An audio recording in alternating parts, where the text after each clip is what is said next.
All right, this is Brian from Fanatics, and we're here with the Kickstarter phenomenon of the Amazing Fist. So, tell us how the whole project started out with. Well, I went to Matt and I said, Matt, I got this idea. And it started out as like a short story, and then we realized we wanted to do way more with it and make it like it started out as comedic about a guy who had just a lumbering arm that he was trying to awkwardly move around with. And we actually turned it into like a serious pulp story, and it really evolved into something I'm proud of. And Matt killed it on designs, and Frank, of course, kills it in inks and letters and everything, and really came together to be a really fun, unique product. So yeah, they're So, what made you decide to go through Kickstarter to like finance the project? I'm poor. That's all there was to it. These guys, they do hard work. They deserve money. I'm trying to make my name. So it was just kind of a win-win for everyone. I don't care if I get paid from this because I just want exposure. But these guys definitely deserved money, and they worked for it and earned way more than I unfortunately was able to pay them. So I would, so that was basically all it came down to was just financials, basic economics. And thankfully, people were nice enough to see it our way and support us. So, tell us a little about like the Amazing Fist. Like, what's he all about? I'm actually going to defer this to Frank because he's what's more interesting than me when it comes to that kind of stuff. What's it all about? It's about a fellow who smokes a contaminated cigarette in the late 1920s, and as a result, his left arm becomes monstrously huge and superhumanly strong, and he can't think of anything better to do with it than to fight crime. So, for all those kids out there, if you smoke contaminated cigarettes, you get like superpowers, right?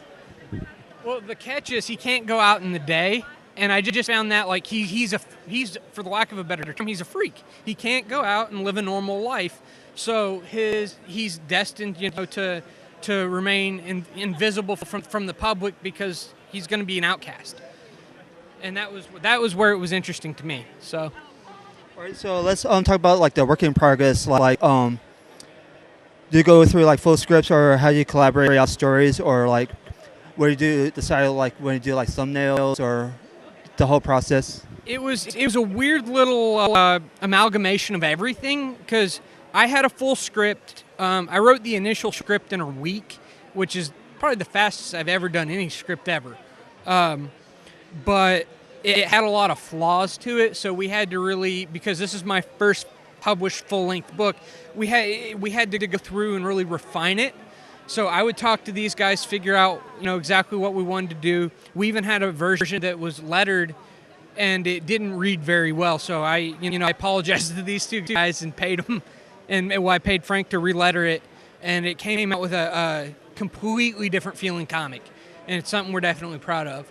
And then I would talk to Matt, and he would design stuff, and we would make sure that we're on the same page as far as that goes. And so it was a challenging and fun experience to really make.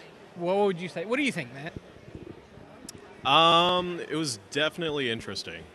It's been a very long journey. I think one of the funnest things about this is that it is a collaboration, and if me and Adam don't see eye to eye on something, we meet each other halfway, and it's definitely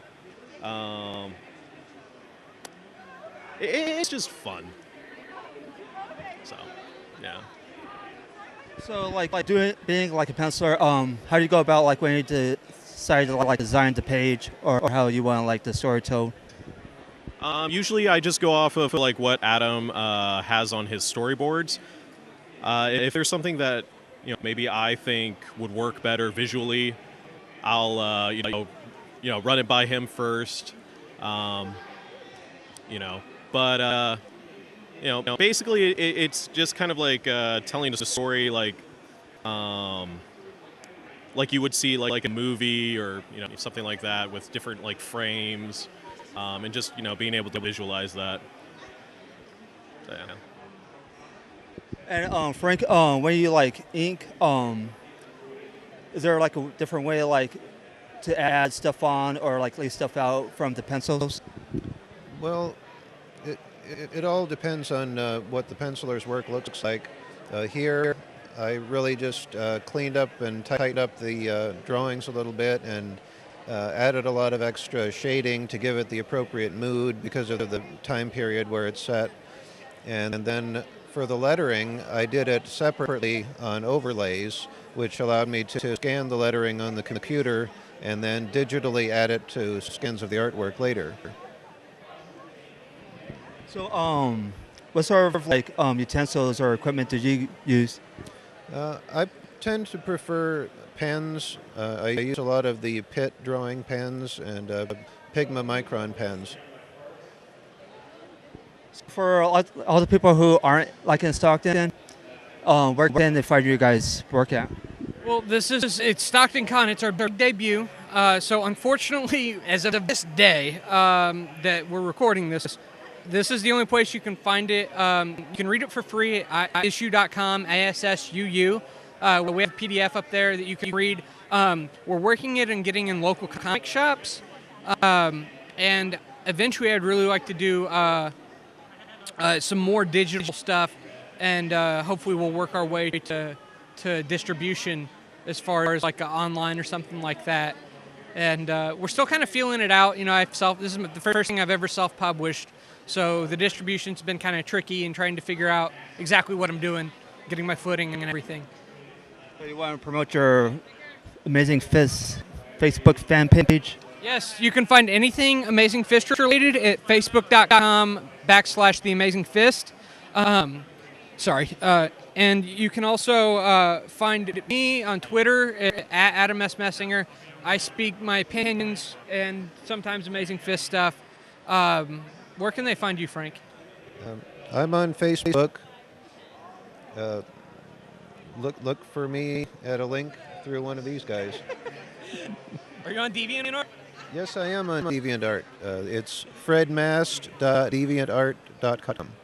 Where can we find you on the internet, man? See, I have a DeviantArt page with nothing on it, and yeah, just DeviantArt and Facebook.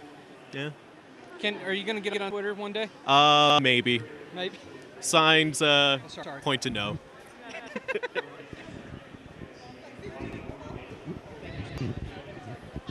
So, as a fans, like, what got you guys in comic books in the first place? I started reading newspaper strips when I was a little kid, and that exposed me to Spider-Man. And shortly afterwards, I started reading the Spider-Man comics, and then started reading other kinds of comics, and it's become something I've enjoyed for my whole life. So, like, as an artist, like, who did you look up to, like, growing up? Favorite artists of mine, starting out, were Charles Schultz, who did Peanuts. That was one of my favorites. I was also a fan of Popeye the Sailor in the cartoons. And in comics, John Romita Sr., who drew the Spider-Man strip, became one of my favorites. And in the comics, John Byrne, Walt Simonson, Keith Giffen, Bill Sienkiewicz. Influences and how have you gotten into comics? I seriously got into comics and started collecting books in the 8th grade. I wrote to Marvel as part of a school project. We were writing a business letter, and they sent me a letter back. I wish I still had the letter, probably my biggest regret in life, besides being a fat man. And so they gave me an issue with it of Ultimate Marvel Team Up #1 by Brian Bendis and Matt Wagner. And I read it about 100 times in a week, and that I went to the comic shop, and from there it was just cemented. And of course, Bendis is a huge influence on me. I got in through the Ultimate Universe, the Ultimate Marvel Universe, way back when it first started, way back in 2001. Mark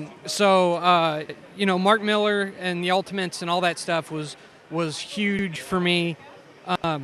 And I would say what really got me to make comics and seriously start doing my own stuff was the Max and Sam Keith and all that stuff. When I was 18, I discovered independent comics, and he literally changed the entire way I look at comics.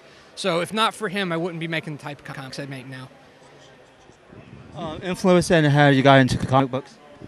My influence, probably a lot of that would probably be my dad. He did a lot of drawing. He got me into comics. I would just spend a lot of my time in school, doodling and drawing. I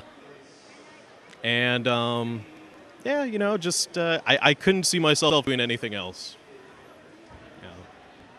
All right, thank you guys.